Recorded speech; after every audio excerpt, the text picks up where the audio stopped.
दो। There is no use in waiting them. Okay, बहुत लंबा समय हम कितनी देर तक इंतजार करें। So just let us start the class of national income accounting, and I am going to start this session with our previous discussion only. So far we have discussed uh, many things we discussed now. Are you see? Huh? क्या क्या sir? So we have discussed so far. What are things we discussed? Sir हमने intro कर लिया था, final good, consumption good, और वो हाँ intermediate good कर लिया था, Hmm. और कैपिटल और कंजम्पशन भी कर ही लिया था। ओके, चलो तो फिर से एक बार रीकैप हल्का सा कर देता हूँ। आप सबको मालूम है ना कि व्हाट इज मैक्रो इकोनॉमिक्स, और we know that the macro economics is one of the branch of economics which talks about aggregates only. Nutshell छोटा सा हम बात करते हैं कि इट इज एग्रीगेट्स की बात करता है, पूरी इकोनॉमी की बात करता है, contrary to micro MICRO micro economics. Okay, बस इतना ही बोलूँगा। इसके बाद हम नेशनल इनकम अकाउंटिंग, पूरे राष्ट्र की इनकम की अकाउंटिंग करने जा रहे हैं। और हमने बताया था, उसके हम आगे भी देखेंगे, उसको रिपीट करेंगे हम। हाँ, circular flow of goods and services economy में कैसे होता है उसको हमने बताया भी था क्लास में।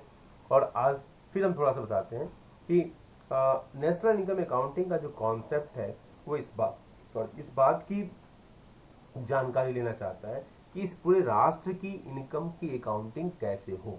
हमने बात किया था कि we have 3 types of methods.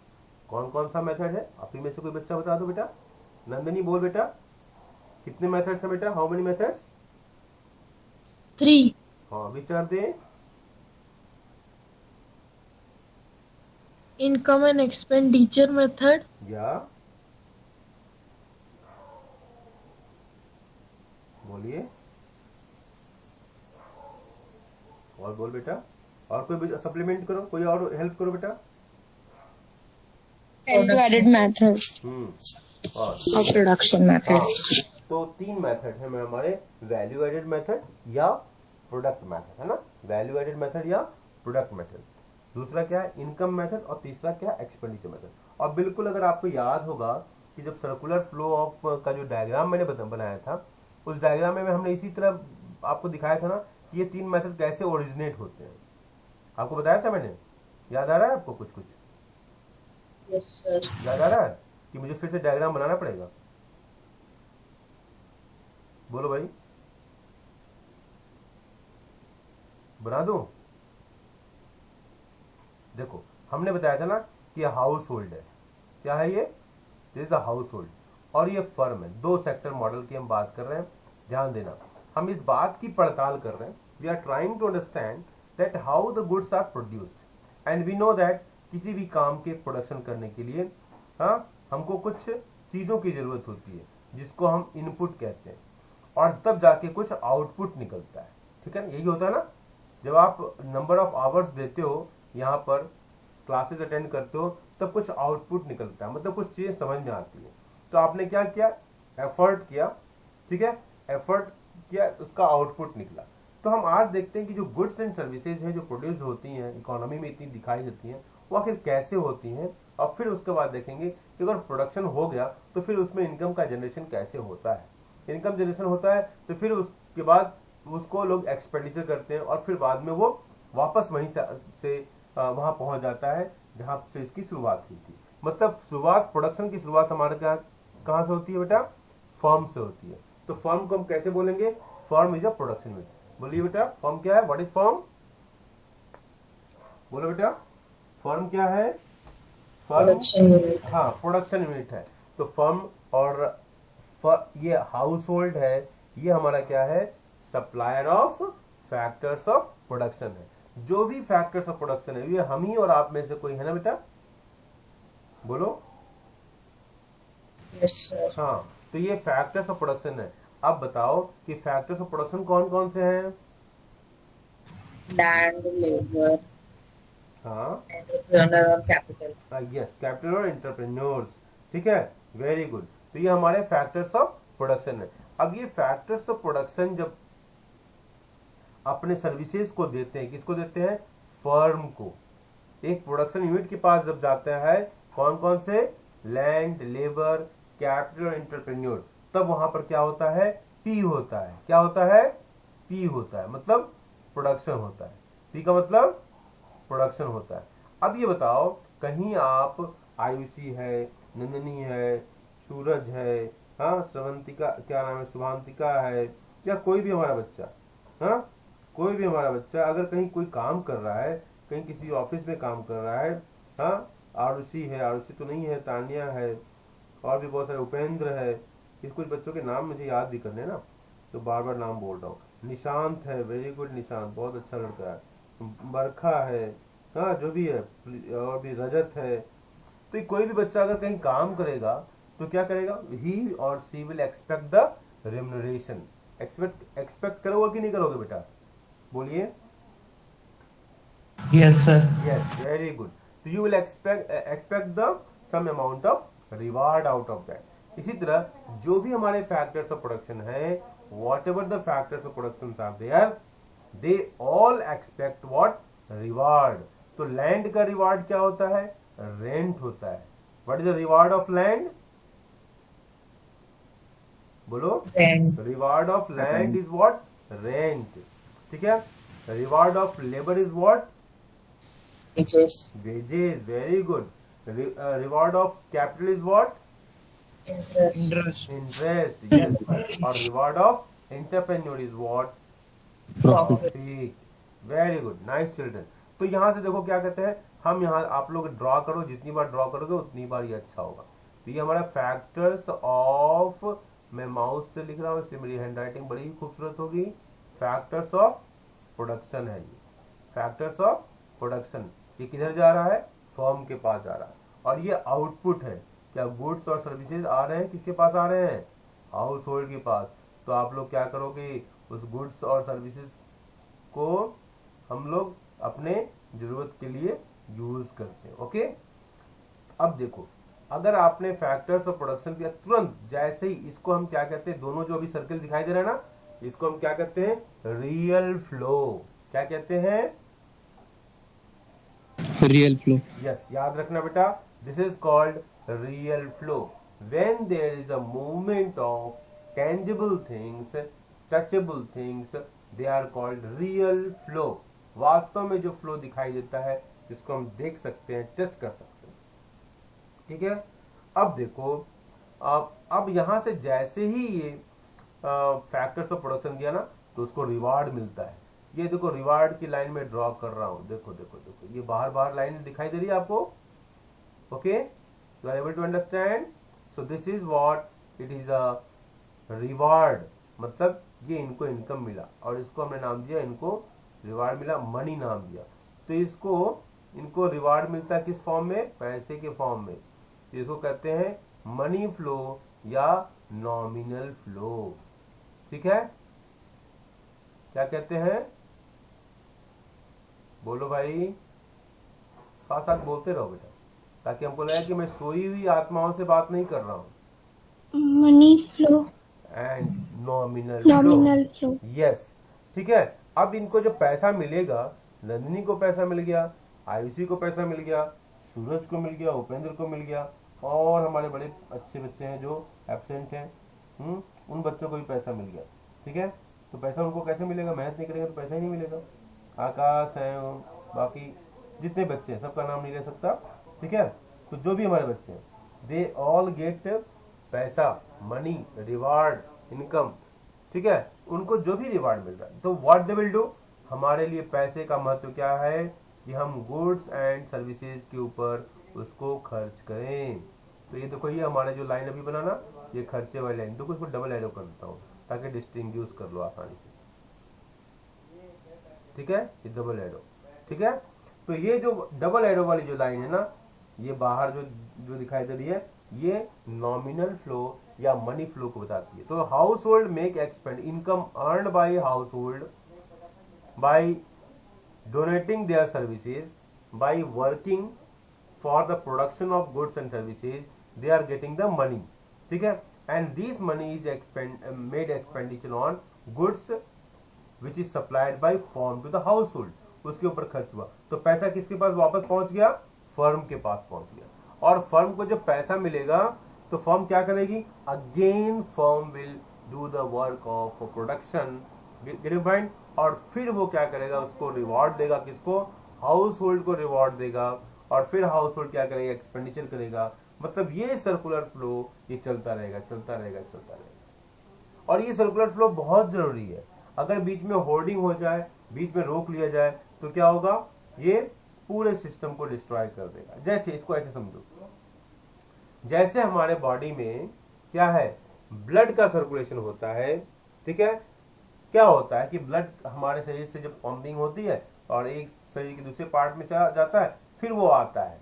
अगर ये आना बंद हो जाए, केवल जाता रहे, तो क्या होगा, ब्लड जाने का मतलब क्या होगा कि मान लो कहीं शरीर में कहीं कहीं कट हो और ब्लड निकलता ही जाए, निकलता ही जाए, निकलता जाए, तो क्या होगा, हमारे शरीर में ब्लड की कमी हो जाएगी और क्या हो गया, हमारा शरीर डेड हो जाएगा।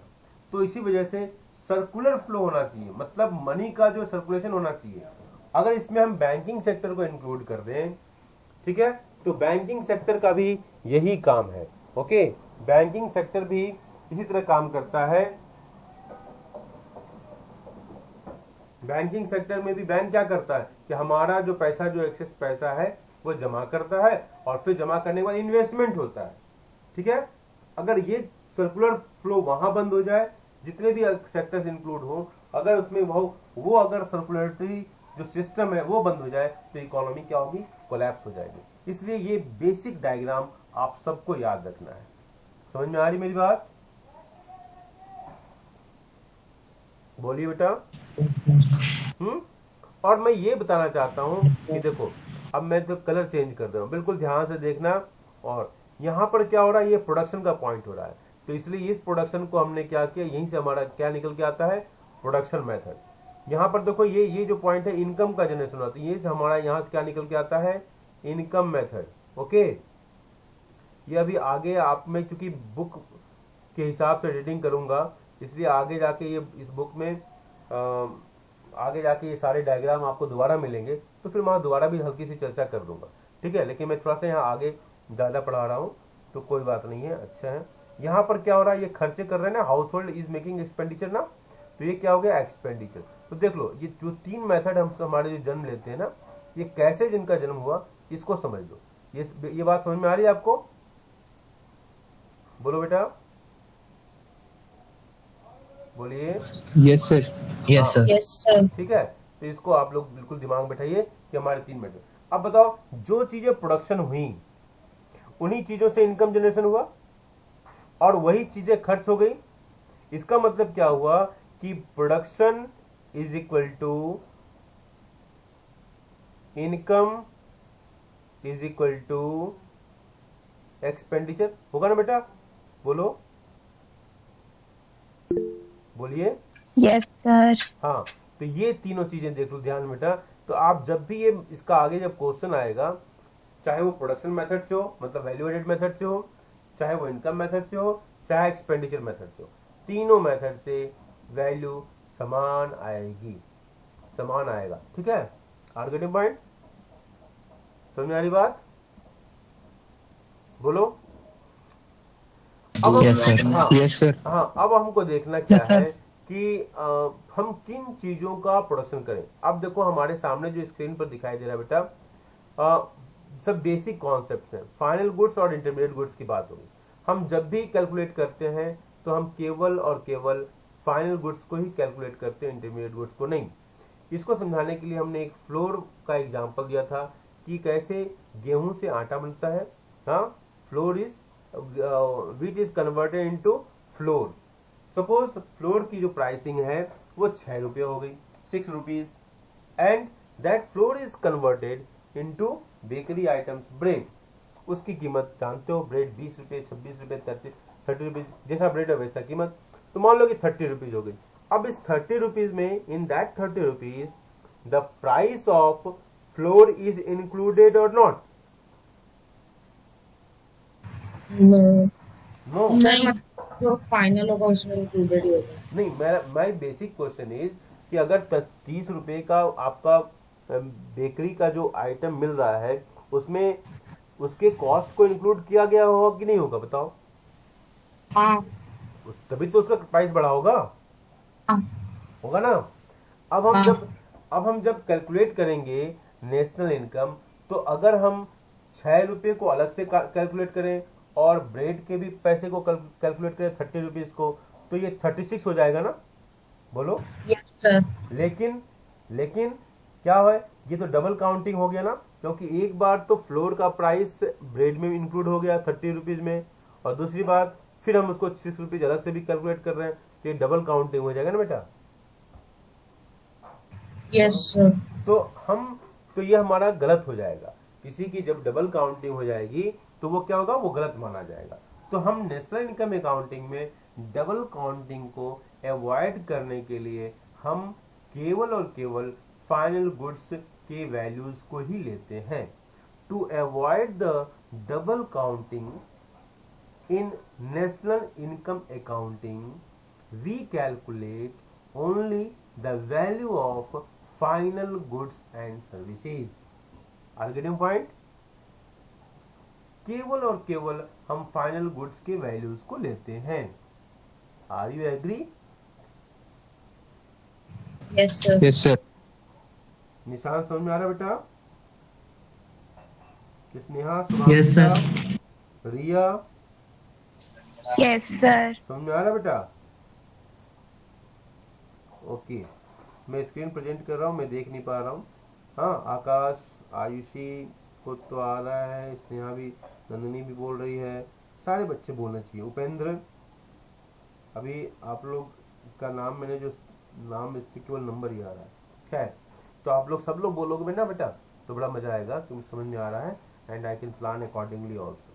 चलिए, तो ये तो दिमाग में आपके बैठ गई कि while we are calculating the national income accounting, we calculate only and only final goods. Okay, intermediate goods we delete it.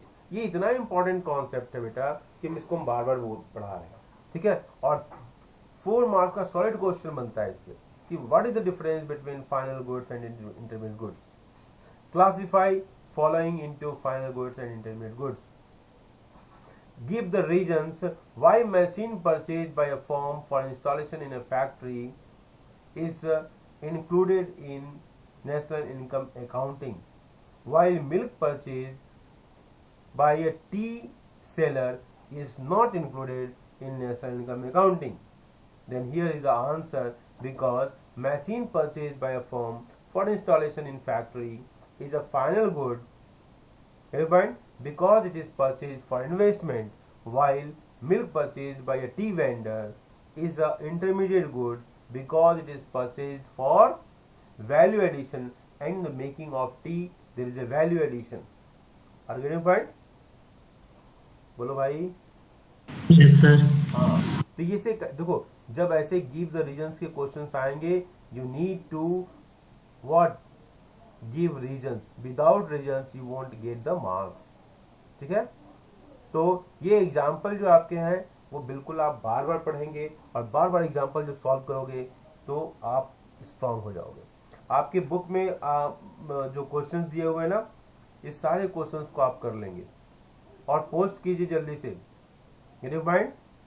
समझ रहे हो? टाइम डिले मत करो बेटा, जल्दी से पोस्ट करो उसको, आंसर्स को पोस्ट कीजिए ग्रुप में। मैंने जो अलग से इस लेसन का जो पॉइंट्स बना के पीडीएफ बना के भेजा था ना, वो सारे जो है आपके मेन पॉइंट्स हैं, उसको लिख लीजिए क्लास वर्क में। इस बुक के जो क्वेश्चंस हैं वो मैंने पूरा पीडीएफ ही बना दिया, पूरा बुक ही आपके पास है। तो जिसके पास बुक अभी अवेलेबल नहीं है वो आप उस पीडीएफ का यूज कर लें, ठीक है। और कोशिश कर लें कि जल्दी से बुक परचेज कर लें, क्योंकि ऑनलाइन बहुत डेविएशन होता है बच्चों का। केवल क्लास अटेंड किया करो ऑनलाइन, ठीक है, और काम करके भेजा करो, so that I can have understanding about you कि आप क्या पढ़ रहे हो, कैसे पढ़ रहे हो। Get your point? चलिए, तो देखो इसमें एग्जांपल दिया हुआ है, second hand car purchased by a household is a final good because it is purchased for consumption purposes, ठीक है। Are you getting point? तो इसी तरह अगर आप दूसरे एग्जांपल को देखो, blackboard used in a school is a final good because it is for investment. It is not used for completely in a year but remains for production for educational services. तो इसमें इस तरह के और भी example आपको मिल जाएंगे और उस बुक में उस सारे एग्जाम्पल को सॉल्व करना, जहाँ नहीं समझ में आएगा क्यों वहाँ जरूर क्वेश्चन रेज करना। इंटरमीडिएट गुड्स को हम अवॉइड करते हैं, इंटरमीडिएट गुड्स को नहीं लेते हैं क्योंकि इनका एग्जिस्टेंस समाप्त हो जाता है। टिप्स के रूप में देख लो, रॉ मटेरियल्स और non factor inputs. Non factor inputs का मतलब क्या हुआ, बोलिए, नॉन फैक्टर इनपुट्स क्या होता है बेटा? Raw material. हाँ लिखा हुआ है ये तो लिखा ही हुआ है, फिर भी मैंने आपसे पूछा। और फैक्टर इनपुट्स का मतलब क्या हुआ, इस बात की भी मैंने चर्चा की थी।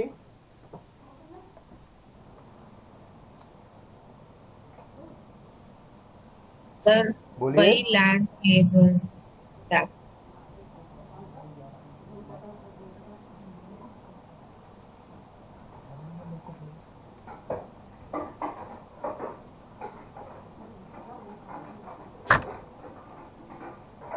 बोलिए।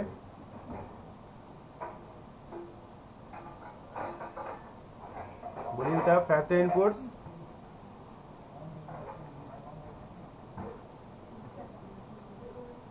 बोलो बेटा, फैक्टर इनपुट बताइए।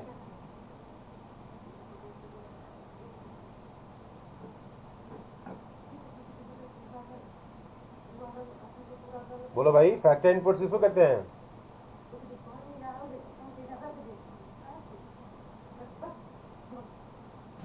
फैक्टर ऑफ प्रोडक्शन कुछ है। जितने भी हमारे फैक्टर्स ऑफ प्रोडक्शन है वो फैक्टर इनपुट्स हैं। जितने भी फैक्टर ऑफ प्रोडक्शन है वो हमारे फैक्टर इनपुट्स हैं, ठीक है। और नॉन फैक्टर इनपुट्स वो रॉ मटेरियल हैं। ये दिमाग में देखो, छोटी छोटी चीजें हैं, अगर ये चीजें आपके दिमाग में नहीं बैठती हैं तो बाद में वही आपके लिए मुश्किल खड़ा हो जाएगा। तो इसके लिए नोट करते जाओ कि what is factor inputs and what is non factor inputs. What is factor inputs, what is non factor inputs, ठीक है। Yes sir. समझ में आया बेटा? हाँ, तो ये दिमाग में बैठा लीजिए आप, ठीक है। ओके, तो अब हम आगे बढ़ते हैं। आपका एग्जाम्पल देख लो बेटा, एग्जाम्पल आपके सामने है। कौन पढ़ेगा? निशांत पढ़ बेटा। बस एक एक एग्जाम्पल ले रहा हूँ, ये केवल आपका फ्लैशबैक में पढ़ा रहा हूँ। जल्दी से पढ़ ले एग्जाम्पल, जो समझ में नहीं है पूछना, जल्दी पढ़ो, wait fast. Steel sheets used for making automobiles and copper used for making utensils are intermediate goods since they are purchased with the purpose of using them completely during the same year for production of steel gates or utensils. इस example से क्या निकल कर आता है कि जो steel sheet है, स्टील शीट अपने अस्तित्व को, अपने एग्जिस्टेंस को क्या करती है, समाप्त हो जाता है इसका अस्तित्व। किस लिए?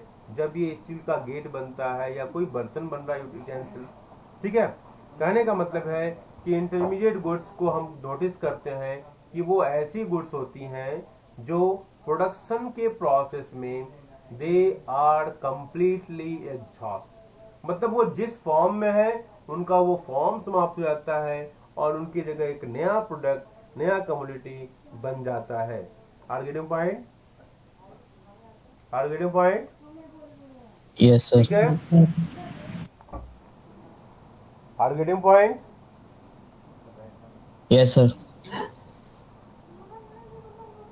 ठीक है। दूसरा एग्जांपल है, जैसे आपका mobile dealer is purchasing mobile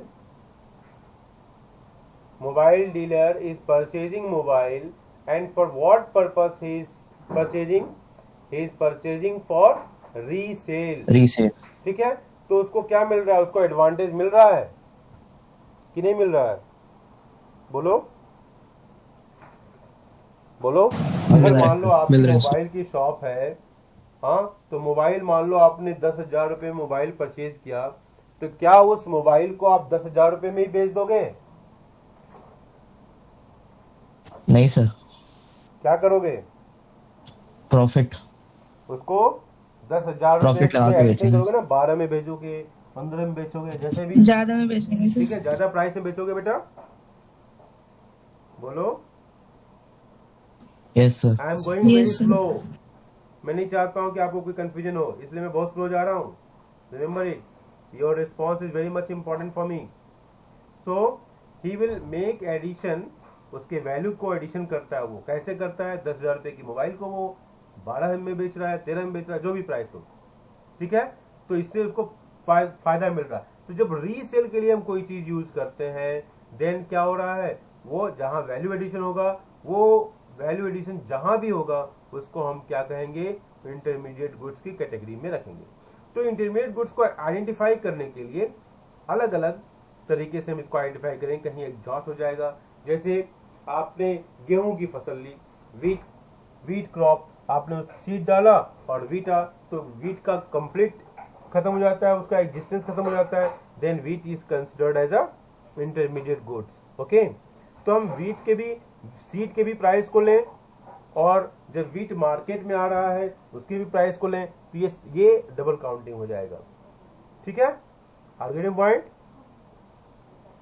ठीक है, अब हम आते हैं कंजम्पशन गुड। थोड़ा सा बस हल्का हल्का टच कर रहे हैं बेटा, क्योंकि ये जरूरी है आपके दिमाग में बैठना। Consumption goods and capital goods.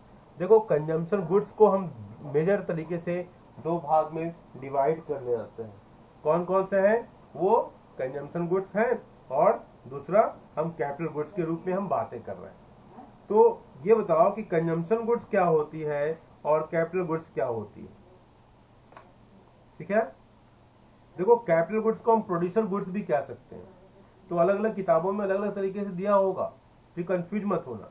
ठीक है, कंजम्पशन गुड्स कंज्यूमर गुड्स कह लो, कैपिटल गुड्स को प्रोड्यूसर गुड्स कह लो। ठीक है, तो ये बताओ, कंजम्पशन गुड्स या कंज्यूमर गुड्स वो क्या है, जिसको हम, बोलो, टेल मी। सर वो गुड्स जो कंज्यूमर को डायरेक्टली सेटिस्फेक्शन देते हो। ठीक है, ठीक है, कंज्यूमर गुड्स या consumption goods are those goods which satisfy our wants. जो हमारी इच्छाएं होती हैं उनको वो पूरा करती हैं। अब इसके भी क्लासिफिकेशन हैं, कई क्लासिफिकेशन है। जैसे इनको हम अगर कंजम्पशन गुड्स को, कंज्यूमर गुड्स को अगर क्लासिफाई करें, तो उसको हम सिंगल यूजर गुड्स भी कह सकते हैं। जैसे आपका एग्जांपल देखो, मिल्क है, फूड है, हाँ, या सर्विसेज ऑफ डॉक्टर्स है। इसको एक बार लेते हैं, वो समाप्त हो जाता है, एंड हो जाता है। इसके बाद दूसरा क्लासिफिकेशन हम कर सकते हैं ड्यूरेबल यूज गुड्स। ठीक है, ड्यूरेबल यूज गुड्स, जैसे आप एग्जांपल ले सकते हैं, जैसे आपके घर में वॉशिंग मशीन होगा, ठीक है, कार है, घड़ी है, वॉच पहनते हैं, यू आर वेरी पंक्चुअल ना टाइम का, तो वॉच। ठीक है, तो ये हमारा ड्यूरेबल गुड्स में आ जाएगा। इसके बाद कुछ गुड्स को हम अलग, थोड़ा सा इसी से मिलता जुलता है क्लासिफिकेशन है, सेमी ड्यूरेबल यूज गुड्स। अब सेमी ड्यूरेबल यूज गुड्स में जैसे है, मतलब ड्यूरेबल तो है लेकिन उतना ड्यूरेबल नहीं है, इसलिए उसका नाम दे दिया हमने, क्लासिफाई कर दिया सेमी ड्यूरेबल। ठीक है, क्लोथ, क्रॉकरी, ये जो है हमारा सेमी ड्यूरेबल गुड्स। तो देखो, क्रॉकरी आपने कितनी तोड़ी होंगी बचपन से लेकर अब तक, तोड़ा है कि नहीं तोड़ा है? निशान, तुम right? Ayushi, no sir. Ayushi तो तोड़ी थी, मुझे मालूम है। क्या है? सर? चलो ठीक है, नेक्स्ट है सर्विसेज, है ना। तो देखो, ये सब हम जो बता रहे हैं वो कंज्यूमर गुड्स, कंजम्पशन गुड्स के एग्जांपल है। कौन कौन? पहले बताया सिंगल यूज गुड्स, दूसरा ड्यूरेबल गुड्स, तीसरा सेमी ड्यूरेबल गुड्स, और चौथा सर्विसेज। जैसे आपका बैंकिंग है, एजुकेशन की सर्विसेज है, हेल्थ है, सर्विसेज। अभी एक बार पढ़ा रहे हैं, वो पढ़ाते ही खत्म हो गया। ठीक है, तो ये हमारा हो गया कंजम्पशन गुड्स। ठीक है, इसके बाद हमारा जो प्रोड्यूसर गुड्स है, उसमें भी दो क्लासिफिकेशन पढ़े जाते हैं। ठीक है, प्रोड्यूसर गुड्स, यहाँ पर केवल कैपिटल गुड्स फोकस किया गया आपके हेडिंग में जो दिखाई दे रहा है कंजम्पशन गुड्स। लेकिन हम प्रोड्यूसर गुड्स में हम जब बात करते हैं, तो इसमें प्रोड्यूसर गुड्स के जो क्लासिफिकेशन है, उसमें एक पार्ट कैपिटल गुड्स का आता है और दूसरा इंटरमीडिएट गुड्स का आता है।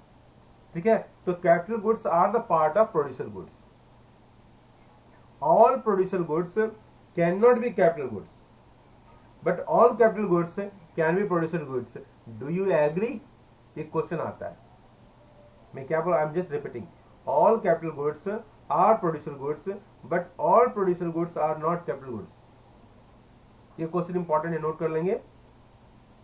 All capital goods are producer goods but all producer goods are not capital goods.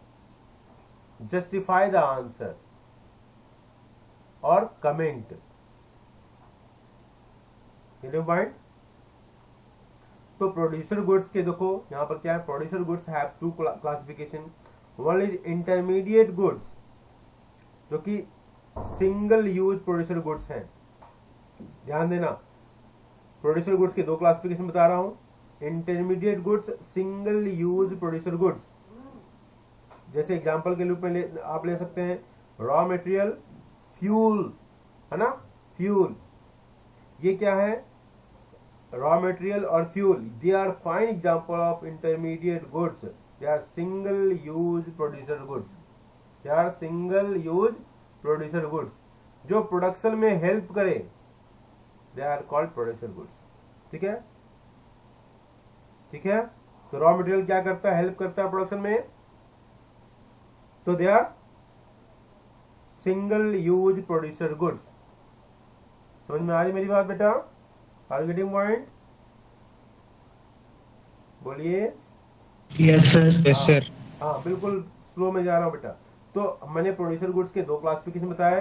पहला क्या है, intermediate goods, for example single use producer goods. ठीक है, such as raw material, fuel, FUEL, fuel. Okay. दूसरा क्या है, कैपिटल गुड्स, जो कि आपके स्क्रीन पर दिखाई दे रहा है। कैपिटल गुड्स सच एज, बताओ कैपिटल गुड्स का example, machines, factory building etcetera, जो प्रोडक्शन प्रोसेस में डायरेक्टली इन्वॉल्व होता है। ठीक है, जो प्रोडक्शन प्रोसेस में डायरेक्टली इन्वॉल्व है। मशीन है, पेन बनाने की मशीन है, निशांत की कंपनी है, आयुषी की कंपनी है, नंदिनी की कंपनी है, गुलशाद की कंपनी है। फाइन। अब ये कंपनी के जो ओनर्स हैं उनके पास जो मशीनें हैं वो मशीनें डायरेक्ट प्रोडक्शन में हेल्प कर रही हैं, तो they are capital goods.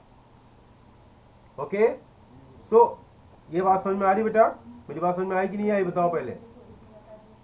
Yes sir, आगे। हाँ, तो कैपिटल गुड्स का मतलब क्या हुआ, ये जो गुड्स हैं, these goods are used by the producers as a final investment goods. Capital goods को क्या है, ये फाइनल इन्वेस्टमेंट गुड्स हैं।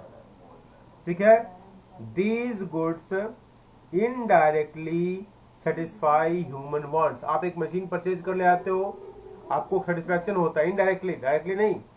डायरेक्टली तो मजा तब आएगा जब ब्रेड खाओ, आम खाओ, तब मजा आएगा। मैंगो केचप ना, टोमेटो केचप होता है, मैंगो केचप कर दिया चलो, या आईसी की कंपनी खुलेगी, नंदिनी की कंपनी खुलेगी तो उसका नाम रख दिया जाएगा मैंगो केचप, है ना। चलो ओके, तो अगर ये जो गुड्स हैं ये indirectly they satisfy human wants. Are you getting point here? Yes, sir. Yes, sir. ठीक है, तो capital goods are the producer durable goods. एक मशीन एक दिन में एग्जॉस्ट नहीं आती है कि आरुषि मिश्रा ने वो कैपिटल गुड्स परचेज किया और समाप्त कर दिया, ऐसा नहीं हो सकता। उसका ड्यूरेशन होता है, लंबे समय तक यूज होती है। इसलिए आपने कॉमर्स में पढ़ा होगा डेप्रिसिएशन, घिसावट, है ना, होता है ना। Are getting point? Yes.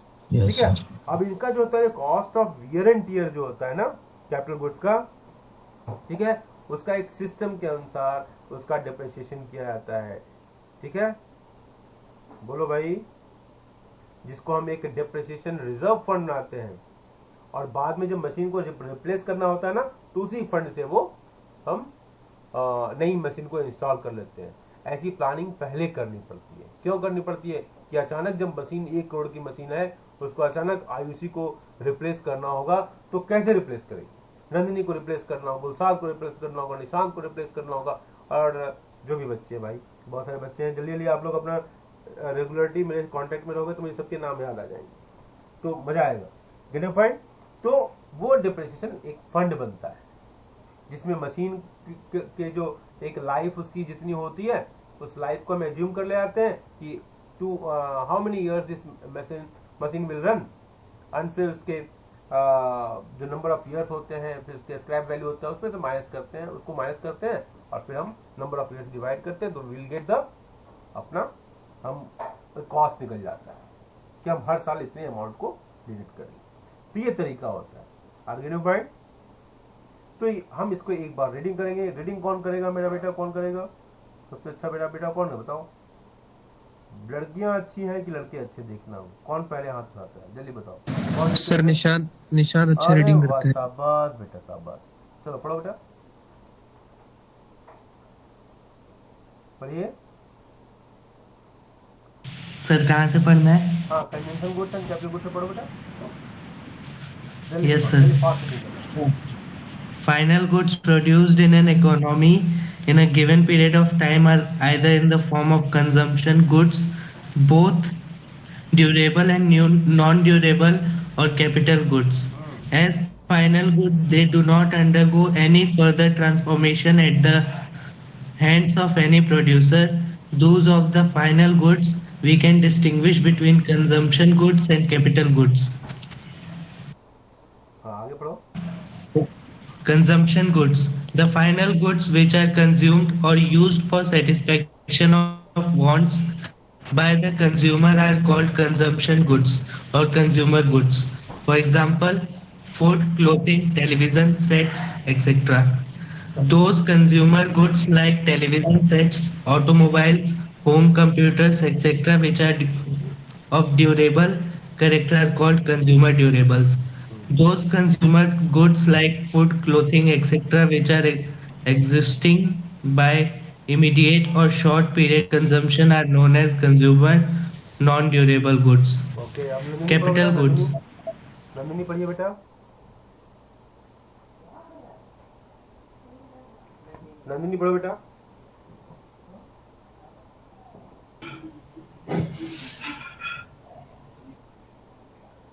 Nandini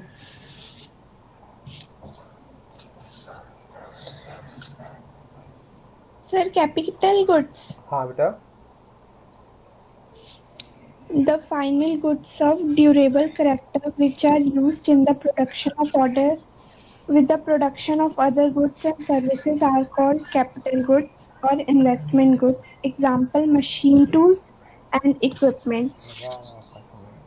Capital goods are also called the durable use producer goods having a long span of life, say 5 years or 10 years. हाँ, इसको पढ़िए। Top tip, read this tip Basis of classification of final goods into consumption goods and capital goods. The same goods can be consumption goods and also capital good. It depends on the economic nature of its use.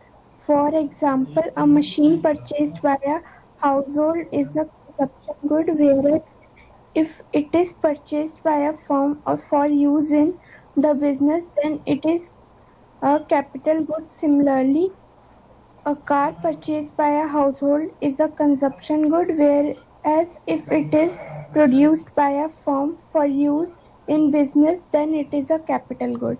Very good, thank you Nandini बेटा। तो आपने पढ़ा इसको। अब हमारा अच्छा, before starting this stock and flow concept, थोड़ा सा मैं आपसे पूछता हूँ, just time who is giving the fast response, they are the winners. Okay, you have to classify between the producer goods and consumer goods. Okay, कि कौन सा producer goods है और कौन सा कंज्यूमर गुड्स है। Okay, personal camera, it is a consumer goods or producer goods? Consumer. Consumer good. Very good. For consumer. Okay, camera with a photographer, Production. very good. Producer goods हो जाएगा because it is going to generate the income. Very good, very good. Medicine kept by household, Consumer. Consumption. medicine kept in a medical store, Producer good. very good.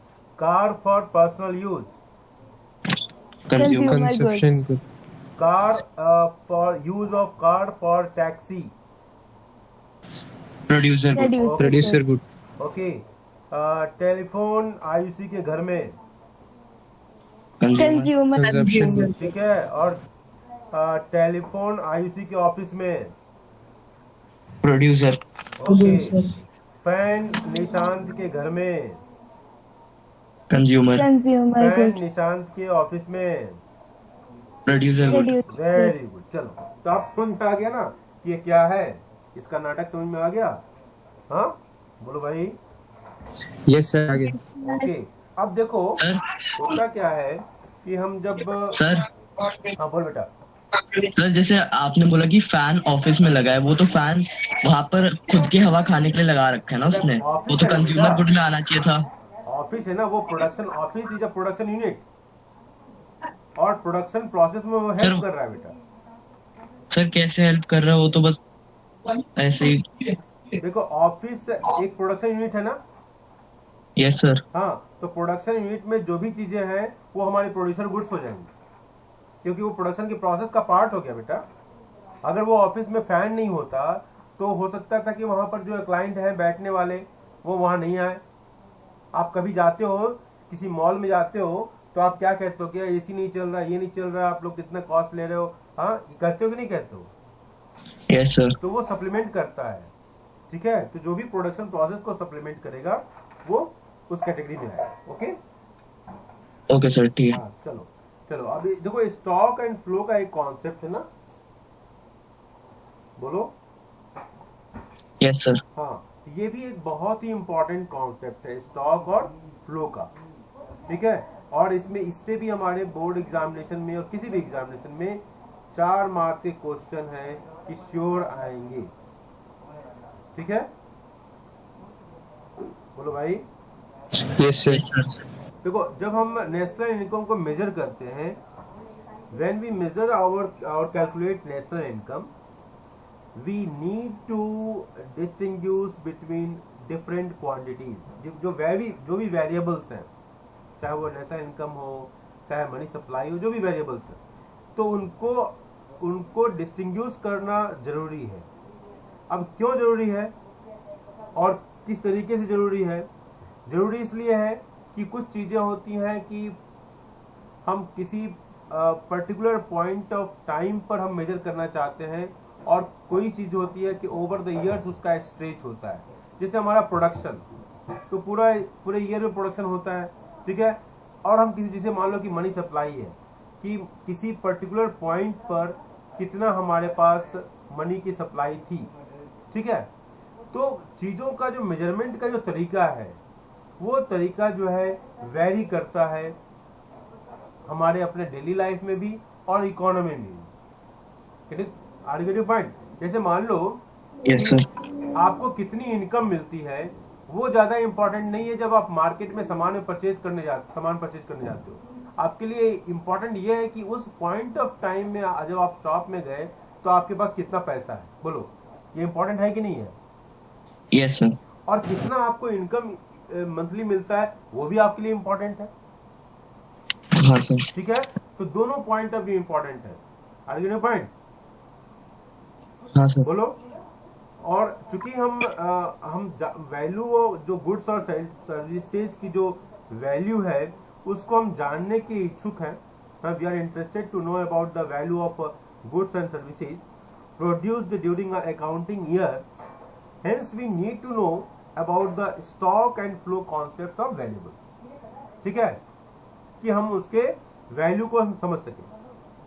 बोलो भाई।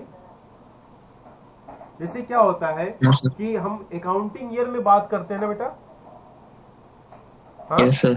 हाँ sir. हाँ। Accounting year मतलब एक साल में हमने कितना बनाया, ठीक है, कितना इनकम जनरेशन हुआ, कितना खर्च हुआ। 3 मेथड है हमारे पास। तो कितना हमने बनाया, लेकिन क्या होता है कि जो हम एक साल में बनाते हैं वो तो अगले साल भी चला जाता है, बच जाता है, कुछ बचता है कि नहीं बचता है? Yes sir. तो क्या जो बच गया वो हम उसको कैलकुलेट करेंगे अगले साल की इनकम में, यस सर। या इस साल की इनकम में कैलकुलेट करेंगे? अब ये समझने की बात, ठीक है। मेरे नेट सेल में मेरे कहने का मतलब क्या है कि जब हम कोई चीज़ प्रोडक्शन करते हैं, अर्थात मतलब इकोनॉमिक एक्टिविटीज़ करते हैं, तो कुछ पिछले साल का माल भी बच जाता है उसमें, अर्थात दूसरे साल नेक्स्ट ईयर वो सेल या परचेज होता है। ठीक है। तो प्रश्न इस बात का है कि क्या किसी भी प्रोडक्शन जो आउटपुट है को काउंट करना है या उसको छोड़ना है। ठीक है। तो यहां से भी अगर हम देखें तो हमारे दिमाग में स्टॉक का कॉन्सेप्ट आता है। ठीक है। जैसे मान लो, इसको और दूसरे आसान तरीके से समझो कि जैसे मान लो कि आपके घर में 5 रोटी बना मॉर्निंग में, ठीक है, और आपकी मम्मी बोलेंगे ना कि 5 रोटी मैंने मॉर्निंग बनाया, फिर शाम में अगर मान लो कि 2 रोटी बच गई, तो आप क्या 5 रोटी बनाई फिर शाम में, तो वो तो क्या कहें कि पहले का 2 रोटी है तो वो स्टॉक हो गया ना। बोलो भाई, तो वो तो उनका प्रोडक्शन तो 5 रोटी का ही शाम में हुआ, और 5 + 2 7 हुआ, ऐसे होगा ना। बोलो भाई। हाँ सर। आर्गेटिव पॉइंट। तो शाम के प्रोडक्शन में उसको काउंट करना है नहीं करना है, लेकिन वो स्टॉक उसमें काउंट तो हो रहा है ना बेटा। मेरे कहने का मतलब है कि किसी भी साल में जो प्रोडक्शन हो रहा है वो, और जो प्रोडक्शन पिछले साल का है, इस चीज की समझ हमको स्टॉक और फ्लो के कॉन्सेप्ट से समझ आती है। इसलिए स्टॉक और फ्लो एक इम्पॉर्टेंट कह लो वेरिएबल हमारा हो जाता है, कॉन्सेप्ट बन जाता है स्टॉक और फ्लो। उसके बारे में हमको जानना जरूरी है। तो इसको कौन पढ़ेगा? हमारा बच्चा कौन पढ़ेगा? बोलो भाई। ऋचा शर्मा है क्या? ऋचा शर्मा है क्या नाम उसका? चलो कोई पढ़ो बेटा। चलिए आयुषी पढ़ो बेटा, फास्ट, जल्दी करो। Stocks are economic variables measured at a given point of time. ठीक है, पहला पॉइंट एग्जाम्पल 1 मार्क्स का question.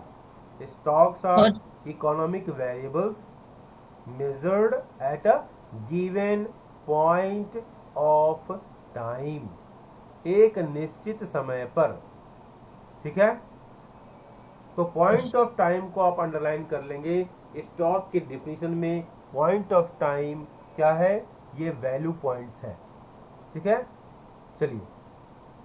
For example, capital, wealth, money supply, population, inventories, foreign debt, buildings and machines in a factory, balance in a bank account, etc. are stock variables since they are measured at a particular point of time. ठीक है। अब बिल्कुल साफ लिख दिया है। Question आता है, classify the following into stock और flow. Classify the following into stock और फ्लो। तो आपके सामने एग्जांपल है capital, wealth, money supply, population.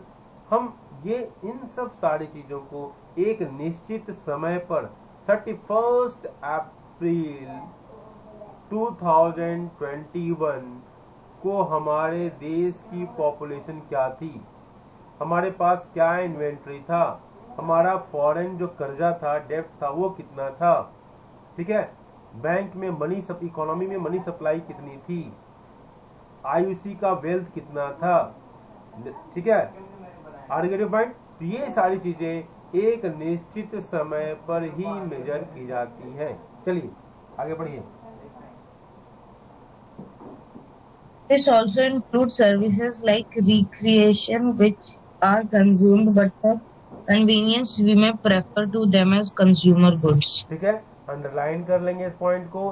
This also includes services like recreation which are consumed but for convenience we may refer to them as a consumer goods. ठीक है। ठीक है, बिल्कुल क्लियरिटी के साथ रखना है। अब आते हैं फ्लो, लेकिन उससे पहले कुछ और एग्जाम्पल हम लेना पसंद करेंगे। ठीक है। आप बताएंगे, देखो मैं बोल रहा हूं, फिर बाद में भी कभी पूछ भी लूंगा। Total number of cars running on road, stock concept. Total depth, stock concept. Distance between two locations, stock concept. Workforce of a country as on 31 March 2021, stock concept, ठीक है, ये सब स्टॉक कॉन्सेप्ट है। फ्लो का भी example दूंगा, चलिए पढ़िए। Flow Flow are economic variables measured over a period of time. बोलिए, बोलो बेटा।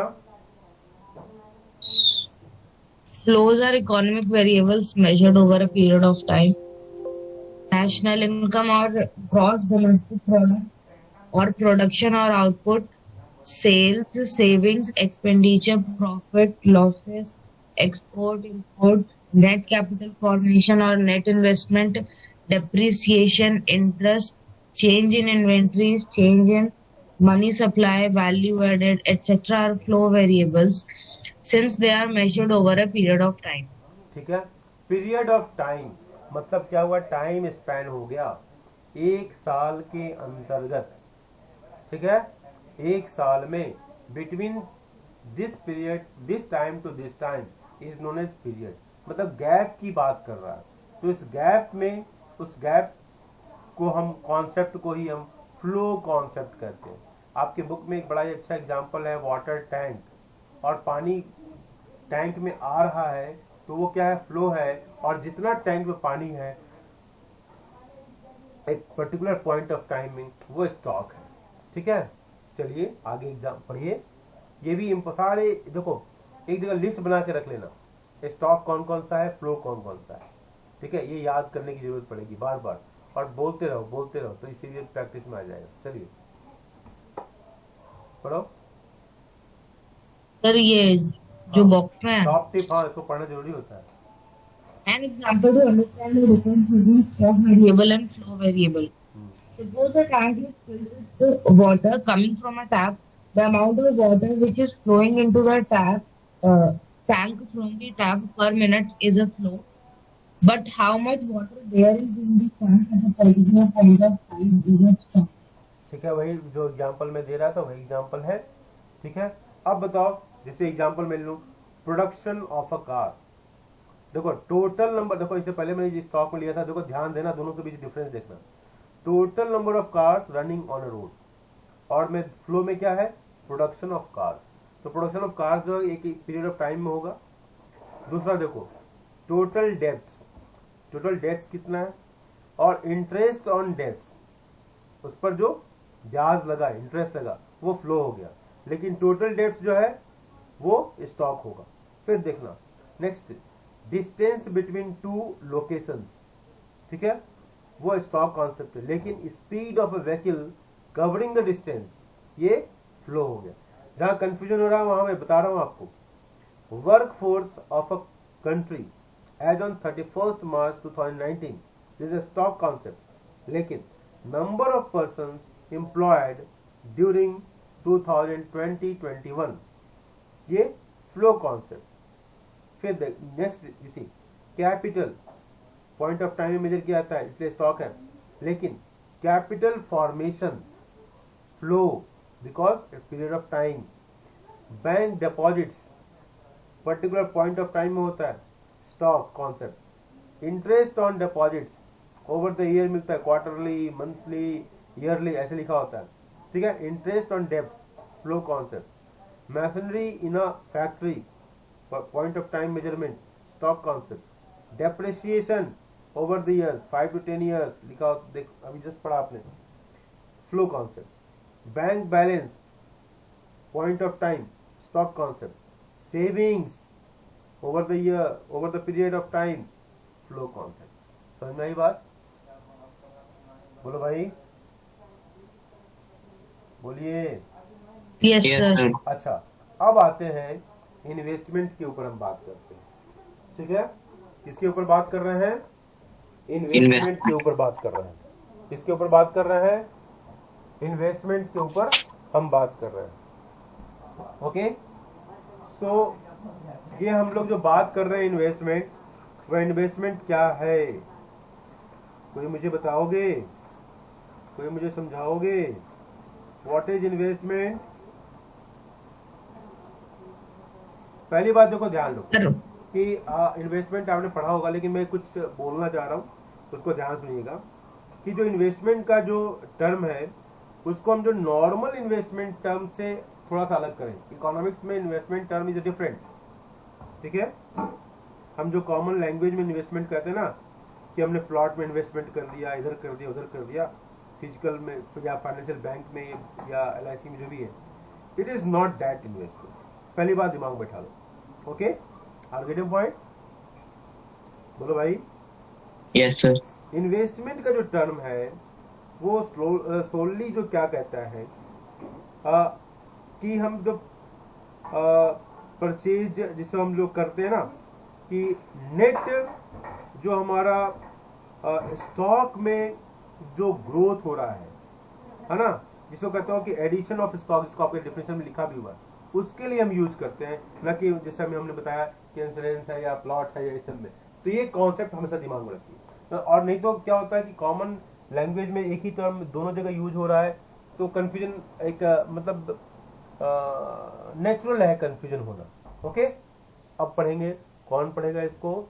जल्दी फास्ट करो, read fast. Gross investment and depreciation, ठीक है, पढ़िए। इन्वेस्टमेंट से पढ़ना शुरू कीजिए कि मैं पढ़ूं? जल्दी करो सर मैं पढ़ूं? जल्दी फास्ट। सर मैं पढ़ूं? हाँ पढ़ो बेटा।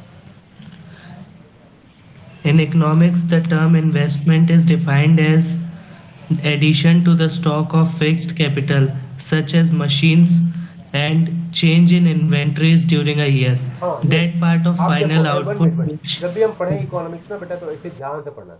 इन economics the term investment is defined as addition to the stock of fixed capital. अब जब नेशनल इनकम अकाउंटिंग का जब क्वेश्चन करोगे ना, अब यही थोड़ी थोड़ी चीजें इग्नोर करोगे तो मुश्किल हो जाएगी। अब जैसे मान लो क्वेश्चन में दे देगा, हाँ, addition to the stock of fixed capital, ठीक है, ये दे देगा।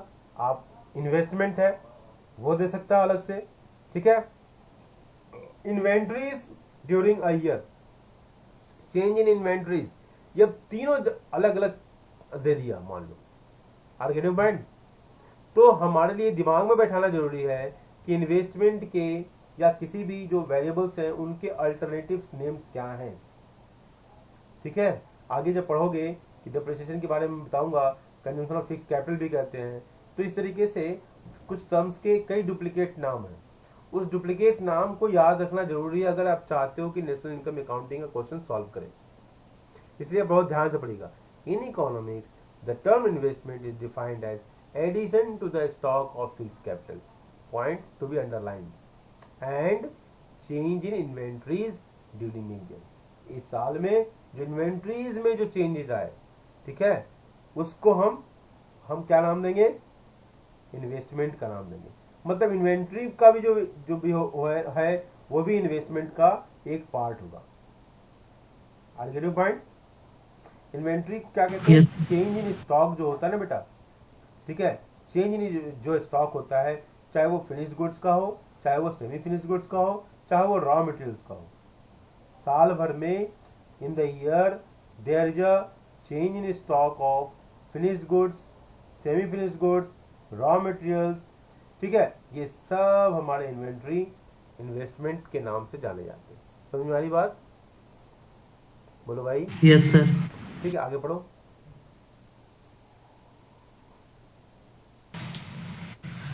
That part of final output which comprises of capital goods constitutes gross investment of an economy. For example, machines, tools and implements, buildings, office spaces, houses or infrastructure like roads, bridges, airports or jetties, etc. Depreciation. देखो, gross investment को अगर हमें समझना है तो gross investment is the total addition made to the capital stock of an economy. Total जो capital stock है का जो एडिशन होता है, ठीक है, इकोनॉमी में in a given period of time, that is a gross investment. तो रिपीट कर रहा हूं, ग्रॉस इन्वेस्टमेंट क्या है? Total addition made to the capital stock, addition made to the capital stock of an economy in a given period of time. ठीक है, capital stock क्या होता है? उसमें फिक्स्ड एसेट्स और अनसोल्ड स्टॉक। फिक्स्ड एसेट्स, ठीक है, फिक्स्ड जो हमारा एसेट्स है, जो भी हमारा कैपिटल का जो फिक्स्ड एसेट, चाहे बिल्डिंग हो चाहे कुछ भी हो, मशीनरी हो, तो कैपिटल स्टॉक क्या होता है? वो दो चीजों से मिलकर बना, fixed assets and unsold stock. जो बच गया वो भी तो कैपिटल है, वो भी तो यूज होगा प्रोडक्शन में, प्रोडक्शन के रूप में। So gross investment is the expenditure, point to be noted, note कर लेना। Gross investment is the expenditure on purchase of fixed assets and unsold stock or the stock of raw material in the economy। ठीक है, in the economy। समझ में आ रही बात? मेरी बात समझ में आ रही है? बोलो भाई। Yes sir. समझ में आ रही कि नहीं आ रही है? बोलो भाई। Yes sir. चलो, तो ये हमारा ग्रॉस इन्वेस्टमेंट को समझने का एक तरीका था। आगे जब आप पढ़ोगे कि ग्रॉस इन्वेस्टमेंट में हम रिप्लेसमेंट इन्वेस्टमेंट्स को भी यूज करते हैं। जैसे मान लो एक्सपेंडिचर परचेज करने पर, नए एसेट्स पर परचेज करने पर जो एक्सपेंडिचर होता है उसको हम यूज कर लेते हैं। ठीक है, जिसको हम रिप्लेस करने के लिए यूज करते हैं। जैसे मशीन मान लो कि वियर एंड टियर हो जाए तो उसको रिप्लेस करने के लिए जो एक्सपेंडिचर करते हैं उसको हम रिप्लेसमेंट इन्वेस्टमेंट कहते हैं। ठीक है, तो ग्रॉस इन्वेस्टमेंट में रिप्लेसमेंट इन्वेस्टमेंट भी इंक्लूडेड है, ये ध्यान रखना। तो gross investment also includes replacement investment, मतलब that is expenditure on the purchase of new assets which are meant to replace the existing worn out machinery. मतलब जो डिप्रिसिएटेड मशीन हो गई है, जो कि आपका अगला हेडिंग दिखाई दे रहा है, डिप्रिसिएशन। ठीक है, तो replacement of fixed assets due to their normal wear and tear is a part of gross investment. समझना, मतलब ग्रॉस की जब बात करेंगे तो उसमें हम डिप्रिसिएशन, मतलब नेट से ग्रॉस का डिफरेंस है, वो डिप्रिसिएशन की वजह से। ठीक है, लेकिन एक बात ध्यान रखना कि इसकी वजह से हम जो एग्जिस्टिंग जो स्टॉक है, मतलब it does not lead to the increase in existing stock of capital. Economy में एग्जिस्टिंग स्टॉक है तो उसमें इंक्रीज नहीं हुआ, it only maintains the existing stock of capital. ठीक है, अब इसमें आगे आएगा तो उसको कॉन्सेप्ट को पढ़िए, आप जल्दी से कीजिए, पढ़िए, समझ में आ रहा ना बात मेरी बेटा? Yes sir. चलिए आगे पढ़ो। A part of the capital goods produced this year goes for maintenance or replacement of existing capital goods because the existing capital stock suffers wear and tear and needs maintenance and replacement. This portion of the capital goods produced is not an addition to the stock of capital goods, and its value needs to be subtracted from gross investment to arrive at net investment. This deletion made from the value of gross investment in order to accommodate regular wear and tear of capital is called depreciation. ठीक है, आपने Depreciation is an annual finish करो तभी मैं बोलूंगा। Yes sir. Depreciation is an annual allowance for normal wear and tear and foreign obsolescence of a fixed capital asset. New addition to capital stock in an economy is called net investment or net capital formation. Net investment is equals to gross investment minus depreciation. Those investment is defined as capital formation, a gross or net addition to capital stock. Let us examine the concept of depreciation a little more in detail. Depreciation on capital is equals to cost of capital asset minus scrap value by estimated life of the capital asset in years. ठीक है, ये formula बहुत important है। Example, pre board के exam में ये question आया भी था, समझ रहे हो, और कई बार आ चुका है। Are getting point? देखो इस एग्जांपल को मैं सॉल्व करने Yes, जा रहा हूँ, sir. एक मिनट होल्ड ऑन। अब ये समझने का की बात है, समझने का प्रयास करो। पहली बात कि क्वेश्चन में जब आएगा तो डेप्रिसिएशन आ सकता है, कंजम्पशन ऑफ फिक्स्ड कैपिटल आ सकता है। समझ रहे हो मेरी बात? Are getting point? Yes, दोनों sir. में से कुछ भी लिखा हुआ आ सकता है, इसलिए ये टर्म्स को याद रखना जरूरी है कि आप उस टर्म को याद रखें कि उसके अल्टरनेटिव नाम क्या है। समझ रहे हो?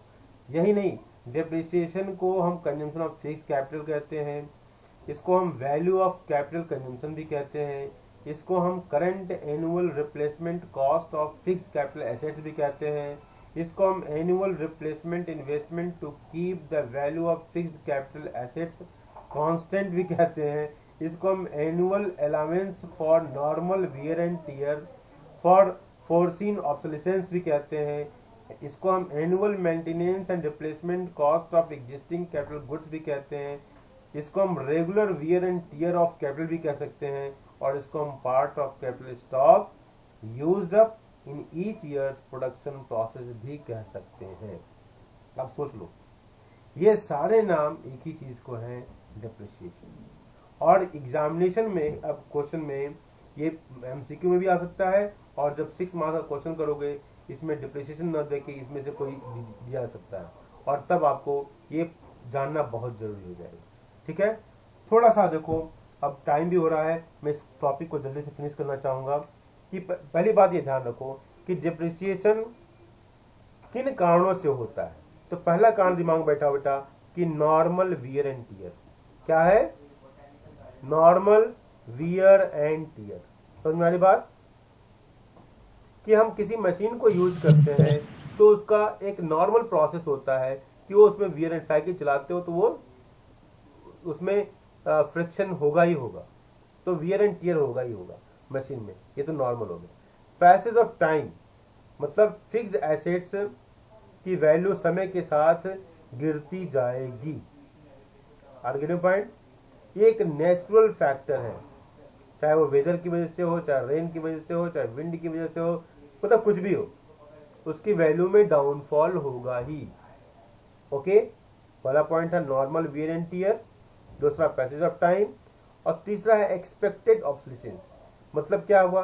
The value of fixed assets, उसमें गिरावट किसकी वजह से होती है? बोलो। मतलब हम एक्सपेक्ट कर ले आते हैं, ठीक है, और एक्सपेक्ट क्या करते हैं कि वो कैसे होता है, इसके जो कंपोनेंट है क्या हो सकते हैं कि टेक्नोलॉजी में ही चेंज हो जाए। समझ रहे हो? कोई चीज ऑब्सोलीट हो जाती है, कोई चीज आउट ऑफ डेटेड हो जाती है। क्यों हो जाती है? पहले वो दादा जी के जमाने का जो टेलीफोन, हाँ, वो रिंग रिंग ट्रिन ट्रिन नंबर घुमाते थे, जो पुरानी मूवी में 70-80 के दशक की मूवी में देखोगे, है ना, वो चेंज इन टेक्नोलॉजी हो गई। ठीक है, जैसे मान लो टाइपराइटर, कंप्यूटर आ गया, टाइपराइटर ऑब्सोलीट हो गया। पुराना वाला मोबाइल नोकिया 3310 जो हम लोग यूज परचेज किया था, 3310, है ना, उसको चलता फिरता हथियार कहते थे लोग, इतना भारी होता था कि मारो तो सर फट जाएगा। ये पॉइंट। तो अब देखो आज के समय में आ गया ये एंड्रॉयड के फोन आ गए। पहली बार जब एंड्रॉयड का फोन का आविष्कार हुआ था, आज से हम 15 साल पहले की बात बता रहे हैं, 10 साल 15 साल पहले की बात बता रहे हैं, जब न्यूज पेपर में हम लोग कहीं पढ़ते थे कि हमें एक ऐसा फोन आ गया है, टेक्नोलॉजी आ गई है कि जो जिससे बात करोगे उसके सामने फोटोग्राफ भी दिखाई देंगे, वीडियो भी दिखाई देगा। हम लोग आश्चर्य करते थे क्योंकि उस समय था नहीं है पॉइंट। लेकिन इसके आ जाने से अब देखो, मोबाइल के आ जाने से कितनी चीजें ऑब्सोलीट हो गई। घड़ी, अब घड़ी बहुत रेयरली लोग पहनते हैं, एलीट क्लास के लोग, क्लब में जो लोग हैं वही पहनते होंगे, वरना हम लोग तो घड़ी पहनना ही छोड़ दिए। क्योंकि मोबाइल से घड़ी का काम हो जाता है, कैलकुलेटर का काम हो जाता है, फोटो कैमरे का काम हो जा रहा है, कितने सारे काम हो जा रहे हैं। तो ये टेक्नोलॉजी के चेंज होने से चीजें ऑब्सोलीट हो जा रही हैं। तो एक्सपेक्टेड जो ऑब्सोलेसेंस का जो पॉइंट है, मैं रिपीट कर रहा हूं, पहले इसको खत्म कर लो कि जो एक्सपेक्टेड ऑब्सोलेसेंस है उसके दो कंपोनेंट हैं, चेंज इन टेक्नोलॉजी जिसको अभी हम बता रहे थे, और चेंज इन डिमांड। ठीक है, अगर फैशन बदल जाए तो डिमांड भी बदल जाएगा। जैसे कोई कपड़े, गर्मी वाला कपड़ा जाड़े में बदल गया, पिछले सीजन में जो जाड़े में फैशन में था वही सीजन में नहीं है। पॉइंट। तो ये टेक्नोलॉजी के चेंज होने से या जो फैशन के चेंज होने से डिमांड में जो चेंज होता है, ये दोनों जो है मतलब ऑब्सोलीट कर देती हैं चीज़ को, मशीन को ऑब्सोलीट कर देती हैं। तो हम एक बार फिर पढ़ रहे हैं, डिप्रिसिएशन का जो कारण है वो नॉर्मल वियर एंड टियर है, पैसेज ऑफ टाइम है और एक्सपेक्टेड ऑब्सोलेसेंस है, जिसके दो कंपोनेंट हैं, चेंज इन टेक्नोलॉजी और चेंज इन डिमांड। मेरी बात समझ में आ रही है? बोलो भाई। हेलो, यस सर, आ रही है समझ में। आ रही है ना? अब ये बताओ कि अभी हमने बताया डिप्रिसिएशन के कई पॉइंट बताए, हाँ, उसमें से जो जनरली क्वेश्चंस में पॉइंट यूज होते हैं वो है पहला कंजम्पशन ऑफ फिक्स्ड कैपिटल, दूसरा है करंट रिप्लेसमेंट कॉस्ट, तीसरा है रिप्लेसमेंट इन्वेस्टमेंट और चौथा है कैपिटल कंजम्पशन अलाउंस। ये याद रखना, रिपीट कर रहा हूँ, consumption of fixed capital CFC, current replacement cost CRC, replacement investment RI, capital consumption allowance CCA। आर्गेटिव पॉइंट ये तीनों लिख लो, क्या क्या है? CFC, CRC, RI replacement investment, CCA capital consumption allowance. ये इसको याद रखना। और इसको डिप्रिसिएशन जब चीज़ों को करना होता है तो investors entrepreneurs can not replace the machine in one day, so he makes a fund and that is known as depreciation reserve fund। याद रहेगा ना सबको? ठीक है, बोलो भाई। तो ये हमारा डेप्रिसिएशन का ये खत्म होता है और इस एग्जांपल को जल्दी से आप पढ़ लो and then I will end it। जल्दी से पढ़ लो बेटा इस एग्जांपल को, ताकि मैं रिपीट नहीं करूंगा अगले क्लास में। जल्दी करो, ये इसी फॉर्मूले पर बेस्ड है which is flashed on your screen। जल्दी करो बेटा। Nishan, do it fast। Suppose a new machine is purchased for rupees 20 lakh, having useful life of service 10 years, after which it falls into disrepair and needs to be replaced. Suppose the scrap value of the machine will be nil after 10 years. Therefore, depreciation on the machine is equals to rupees 20 lakhs minus 0 by 10 years is equals to rupees 2 lakh per year. Thus the machine is gradually used up in each year's production process and each year 1/10 of its original value, either rupees 2 lakh gets depreciated. So instead of considering a bulk investment for replacement after 10 years, we consider an annual depreciation cost every year. Note that depreciation does not take into account unexpected, unforeseen obsolescence or sudden destruction or disuse of capital, as can happen with accidents, natural calamities or other such extraneous circumstances. This is capital. Yes sir, this is called capital loss. Yes, capital loss क्या है? Capital loss और दोनों में हमको depreciation में अंतर करना है। कैपिटल लॉस का मतलब है कि जो हो जाए अचानक वो है हमारा लॉस, ठीक है, that is known as capital loss. Depreciation जो घुट घुट कर मशीन मरे, दैट इज है डेप्रिसिएशन।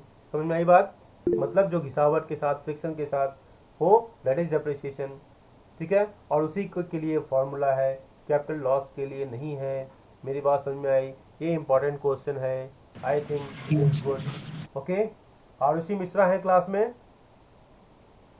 Yes, sir. बेटा Arushi, I was missing you in my class. चलो ओके, आपकी बीएसटी की उसकी क्लास में, अकाउंट्स की क्लास में बेटा? ओके चलो ठीक है, तब तक आप अपनी आंखों को रेस्ट दो। चलो, thank you, bye bye, have a nice day. Thank you sir. Thank you sir. Thank you बेटा।